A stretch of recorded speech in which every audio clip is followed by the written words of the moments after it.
Your honour, miss सुमन और sir Bhatnagar के बीच कोई ना कोई ऐसा संबंध तो ज़रूर है, वरना उन्होंने कॉलेज से क्यों एप्लीकेशन डिलीट की और सारे टीचर्स को इस चीज़ से बेखबर रखा कि मिस सुमन को लोन चाहिए था और उन्होंने एप्लीकेशन दी। आखिर ऐसा क्यों हुआ? और अगर मना कर ही दिया था तो फिर इनके दोस्त ने क्यों मिस सुमन को इतने पैसे दिए? योर ऑनर, एक माँ तो अपने बच्चे के लिए इतना तो कर ही सकती है, और चैरिटी देना कौन सा कोई बुरी बात है। अगर उन्होंने चैरिटी दे ही दी है तो इसमें कोई बुराई नहीं है। जी हाँ, ऐसा कुछ कहती है रोहिणी। और फिर उसके बाद आगे से प्रोफेसर शास्त्री ये कहते हैं कि बिल्कुल सही कहा मिस रोहिणी, कि चैरिटी देना कोई बुरी बात नहीं है, लेकिन ये एक चैरिटी नहीं थी। वरना मिस्टर भटनागर जैसा इंसान अगर चैरिटी करे और ढिंढोरा ना पीटे, ऐसा तो हो नहीं सकता। इसीलिए इन सब चीज़ों से जाहिर होता है कि इनके दरमियान कोई गहरा रिलेशन है। और आप बता रहे हैं मिस्टर भटनागर, या फिर मैं आपसे खुद उगलवाऊँ? नमस्कार दोस्तों, ड्रामा सीरियल पुष्पा इम्पॉसिबल का आने वाला एपिसोड और भी ज़्यादा इंटरेस्टिंग होने वाला है, क्योंकि आने वाले एपिसोड में हमें यही देखने को मिलने वाला है कि जो पुष्पा है और प्रोफेसर शास्त्री, पुष्पा जो है कोई ना कोई सबूत इकट्ठे न्यू करके लाएगी, और वहाँ दूसरी तरफ मिस्टर भटनागर जो है उसके बारे में कह रहे होते हैं प्रोफेसर शास्त्री कि अभी तो मैं उन पर बहुत ज़ोर डाल रहा हूँ, लेकिन इतना ज़ोर डालना काफ़ी नहीं है, हमें उसके लिए सबूत चाहिए होंगे। और मज़ा तो तब आएगा, तब हमारा फ़ायदा होगा जब रोहिणी जो है वो खुद मिस्टर भटनागर को डील करे और उनसे कुछ उगलवाने की कोशिश करे, फिर ही ये सब कुछ सही होगा। वरना रोहिणी वुमेन कार्ड प्ले करने की कोशिश करेगी, और वहाँ दूसरी तरफ नैना भी हो सकता है गवाही दे। अब इतनी बुरी तो नैना भी नहीं है। नैना को इस बात का शक तो हो चुका है कि सर भटनागर जो है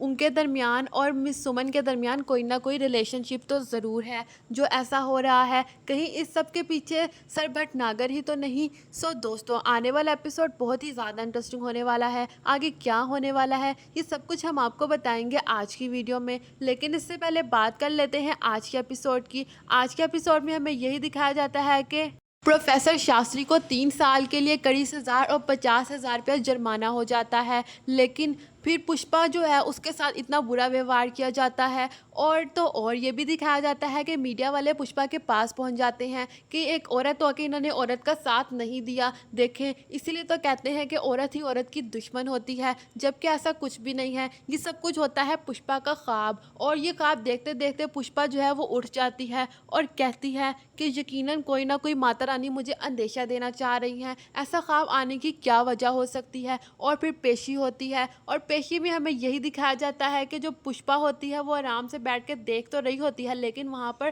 प्रोफेसर शास्त्री जो है वो अपनी चाल चल रहे होते हैं और बता रहे होते हैं जज को सब कुछ। और ये भी बताते हैं कि मिस सुमन जो है वो बीमार नहीं थी, बल्कि उनका बेटा बीमार था और उसको कैंसर है और उसका इलाज चल रहा है, उसकी हार्ट की सर्जरी होनी है।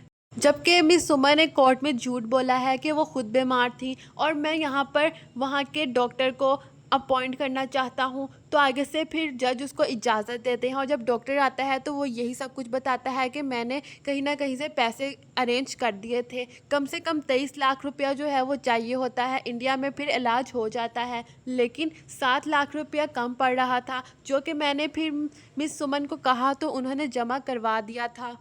जज साहिब, अब हमें देखना ये है कि मिस सुमन के पास 7 लाख रुपया कैसे आया, क्योंकि जो भी एप्लीकेशन दी गई थी वो सारी तो रिजेक्ट हो गई और उस एप्लीकेशन को डिलीट भी कर दिया गया। इसलिए मैं कटहरे में मिस्टर भटनागर को बुलवाना चाहूँगा। और फिर प्रोफेसर शास्त्री सर भटनागर से पूछते हैं कि आपने एप्लीकेशन जो है वो क्यों रद्द की थी? तो आगे से बताता है कि क्योंकि मिस सुमन को यहाँ पर काम किए हुए सिर्फ़ और सिर्फ 8 महीने हुए थे, इसीलिए वो इसके लिए एलिजिबल नहीं थी कि उनको जो है वो इतना बड़ा लोन दिया जा सके। दैट्स वाई मैंने ये सब कुछ कैंसिल कर दिया। लेकिन वो सब कुछ तो ठीक है, आपने एप्लीकेशन डिलीट क्यों की? इसका कोई जवाब नहीं था सर भटनागर के पास। और फिर आगे से प्रोफेसर शास्त्री कहते हैं कि योर ऑनर, ऐसा क्यों हुआ? जिस दिन मेरे साथ ये सारा वाकया हुआ और फिर उससे अगले दिन ही 7 लाख रुपया जो है वो जमा करवा दिया गया था हॉस्पिटल में, वो 7 लाख कैसे आया? ये कोइंसिडेंस तो हो नहीं सकता कि जैसे ही मेरे साथ हादसा हो और फिर उसके बाद अचानक से 7 लाख रुपया इनके पास आ गया और इन्होंने जमा करवा दिया। और तो और वो सारा हादसा होने के बाद यहाँ तक कि इन्होंने पिज़्ज़ा भी ऑर्डर कर लिया।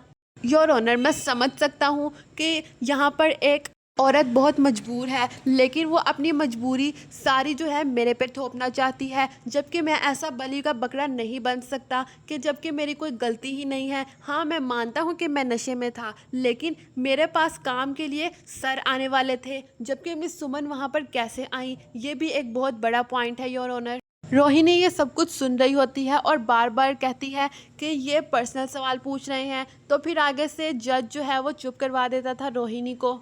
और तो और दोस्तों, इससे पिछले वाले सीन में हमें ये दिखाया जाता है कि नैना ने भटनागर को जो है वो मिस सुमन के पास पकड़ लिया था और देख रही थी कि वो आपस में क्या बातें कर रहे हैं। और जब भटनागर वापस आता है तो नैना उसकी गाड़ी के आगे आ जाती है और कहती है कि आप उनसे क्यों मिल रहे थे, कहीं ऐसा तो नहीं कि इस सब के पीछे आपका ही हाथ है, मुझे सच सच बताएं। तो आगे से भटनागर कहता है कि मैं तो प्रोफेसर शास्त्री से सिर्फ और सिर्फ बदला लेना चाह रहा था कि उसकी हिम्मत कैसे हुई है मेरे साथ ऐसा करने की। तो आगे से नैना कहती है कि अंकल, हम इतने गिरे हुए नहीं हो सकते कि हम अपना बदला लेने के लिए गलत चीज़ों का इस्तेमाल करें। तो आगे से सर भटनागर कहते हैं कि तुम भी तो यही चाहती थी ना, अब तुम्हें क्या हो गया है। तो आगे से कहती है कि मैं इतना भी बुरा नहीं चाहती थी, लेकिन अब देखना ये है कि क्या रोहिणी जो है और नैना नैना आके रोहिणी का साथ देगी या फिर प्रोफेसर शास्त्री का देगी, और गवाही सच्ची देनी होगी। और फिर हमें सीन में दिखाया जाता है जब हायरिंग हो रही होती है कोर्ट में, तो हमें ये दिखाया जाता है कि वहाँ पर जब भटनागर ने वहाँ के काम करने वाले अंकल को ये धमकी दी थी कि अब ये एक बार केस ख़त्म हो जाए तुम्हारी खैर नहीं, फिर तो तुम यहाँ पर कहीं भी पास नज़र ही नहीं आओगे, तुम्हारी नौकरी तो गई बच्चू, ऐसे करके। और वो सारे अल्फाज आके उसने जज को बता दिए और यहाँ से भटनागर बहुत बुरी तरीके से फंसने वाला है। और फिर दोस्तों, अगले सीन में हमें यही दिखाया जाता है कि जो कोर्ट है वहाँ पर जज कहते हैं कि टी के बाद जो है वो हम फैसला सुनाएंगे और बाकी की जितनी भी बहस है जारी रखेंगे। दोस्तों, आने वाला एपिसोड बहुत ही ज़्यादा इंटरेस्टिंग होने वाला है, क्योंकि आने वाले एपिसोड में हमें यही देखने को मिलने वाला है कि जो कादम्बरी है उसकी बहुत बुरे तरीके से हार होने वाली है। हार इसलिए होने वाली है, पहले तो वो केस जो है वो हार जाएगी, और दूसरी बार जो मटका हांडी है वो सिर्फ और सिर्फ पुष्पा ही फोड़ेगी और पुष्पा ही जीतेगी। ये तो हम भी जानते हैं, पहले से ही जानते हैं कि होना तो ऐसे ही है। वैसे तो सबने पुष्पा को बहुत ज़्यादा डिमोटिवेट किया है, यहाँ तक कि उसके अपने बच्चों ने भी। क्या वो नहीं जानते कि मेरी माँ जो है, हमारी माँ सब कुछ कर सकती है, जहाँ पहले इतना कुछ किया है तो ये क्या चीज़ है। लेकिन फिर आगे से बापूतरा कहता है कि क्यों अपनी कमर तुड़वानी है इस उम्र में। तो आगे से पुष्पा कहती है कि तू भी, अब तो मैं ये करके ही दिखाऊंगी और मैं जीतूंगी। और फिर आगे से पुष्पा ने यहाँ तक कि ये भी नहीं पढ़ा कि उसके अंदर शर्त क्या लिखी हुई है। अभी तक ये नहीं दिखाया गया कि उस चिट्ठी के अंदर क्या शर्त है। पुष्पा ने शर्त पढ़े बगैर ही हामी भर ली थी और कहा था कि मैं ही जीतूंगी। तो आगे से कादम्बरी कहती है कि ये हुई ना मर्दान की, कि तुमने बगैर पढ़े ही हाँ कर दी है। इसीलिए दोस्तों, अब ये तो हम जानते हैं कि पुष्पा ही जीतने वाली है, और ये देखना इंटरेस्टिंग होने वाला है कि उस शर्त में आखिर क्या लिखा हुआ है। यही लिखा हो सकता है कि जुगल जो है वो ये छोड़ के चला जाए। और जैसा कि मैंने आपको अपने पिछले एपिसोड में बताया था कि ये सारा पुष्पा का एक ख्वाब होगा कि प्रोफेसर शास्त्री को जो है वो जेल हो रही है, और बिल्कुल वैसा ही हुआ, वो एक बिल्कुल ख्वाब था।